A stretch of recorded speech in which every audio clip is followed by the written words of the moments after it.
असम में मुस्लिम marriage and registration act रद्द कर दिया गया। असम सरकार का बहुत बड़ा फैसला। स्पेशल मैरिज एक्ट पहले से ही है, यह कहना असम सरकार का बाल विवाह को रोकने की ओर कदम है, ये सरकार का इस पर बयान आया है।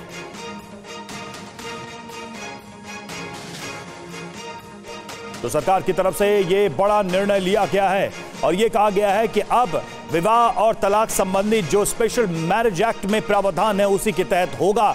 अलग से जो 1935 का एक कानून था अंग्रेजों के जमाने का, इसको हटा दिया गया है। माना यह भी जा रहा है कि यूसीसी की तरफ सरकार की एक बड़ी पहल है, ये एक बड़ा संकेत, बड़ा संदेश दिया गया है। हालांकि सरकार ने यह दावा किया है कि जो चाइल्ड मैरिज यानी कि बाल विवाह होते थे उसको रोकने के उद्देश्य से यह कदम उठाया गया है। तो क्या हिमंता सरकार का यह फैसला असम में भी यूसीसी आने के संकेत हैं? उत्तराखंड में यूसीसी को लागू करने वाला उत्तराखंड देश का पहला राज्य बना और हिमंता बिस्वा शर्मा कई बार यह बता चुके हैं कि उनकी सरकार राज्य में यूसीसी लाने के लिए तेजी से काम कर रही है। इसी वजह से जब यह फैसला सरकार की तरफ से लिया गया तो यह सवाल एक बार फिर से चर्चा में है कि क्या सरकार इस बड़ी तैयारी में है। और अब आपको बताते हैं कि कैसे मुस्लिम विवाह और तलाक पंजीकरण अधिनियम 1935 को असम में खत्म किया गया और इस एक्ट के तहत क्या क्या प्रावधान थे। इस एक्ट के तहत शादी का रजिस्ट्रेशन होता था और रजिस्ट्रेशन में इस बात से फर्क नहीं पड़ता था कि लड़की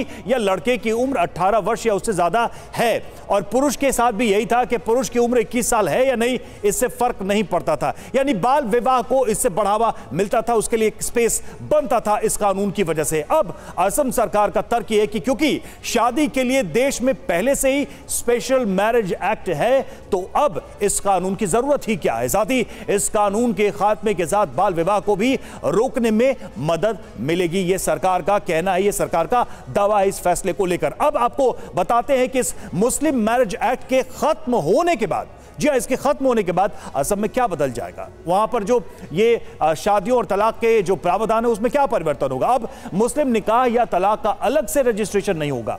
कम उम्र में विवाह इस कानून के तहत वैलिड था, अब वो नहीं रहेगा। मुस्लिमों में स्पेशल मैरिज एक्ट के तहत निकाह नहीं होता था, अब इसके तहत ही होगा उसका रजिस्ट्रेशन। साथ ही जो 94 मुस्लिम रजिस्ट्रार मुस्लिम निकाह के मामलों में रजिस्ट्रेशन के लिए इस एक्ट के तहत काम कर रहे थे, उन सभी को एक मुश्त 2 लाख रुपए का मुआवजा देने के बाद हटा दिया गया है। साथ ही अब यह शक्ति जिला आयुक्त और जिला रजिस्ट्रार को दे दी गई है। तो यह परिवर्तन हुआ है सरकार के इस फैसले के बाद से। और देखिए, इस पर एक और अपडेट हम आपको दे रहे हैं। एक और बड़ी खबर है इसी से जुड़ी हुई। असम सरकार के फैसले पर भड़की समाजवादी पार्टी। मुस्लिम मैरिज एक्ट खत्म करना चुनावी स्टंट है, एसटी हसन का बयान। इस्लाम के अंदर दखलंदाजी बर्दाश्त नहीं, एसटी हसन का बयान। चुनाव को देखते हुए असम सरकार का यह फैसला। तो एसटी हसन ने इस पर प्रतिक्रिया देते हुए कहा है कि यह चुनावी स्टंट है। चुनाव को देखते हुए सरकार की तरफ से यह फैसला लिया गया है, लेकिन इस्लाम के अंदर कोई भी दखलंदाजी होगी तो उसे बर्दाश्त नहीं किया जाएगा। एसपी नेता एसटी हसन का बयान। सारी जो टारगेट है वो मुसलमान है। मुस्लिम मैरिज एक्ट खत्म कर दिया और बाकी हिंदू मैरिज एक्ट का क्या करा, आदिवासियों के लिए क्या करा, सिख्स के लिए क्या करा। ये इस्लाम के अंदर मदाखलत कोई भी मुसलमान बर्दाश्त नहीं करेगा। कल को अगर कोई सारी तब्दीली करना चाहे दूसरों के मैरिज एक्ट में भी, तो क्या दूसरी कम्युनिटी उससे मानेंगी। ये इलेक्शन सर पर है, इलेक्शन स्टंट्स हैं।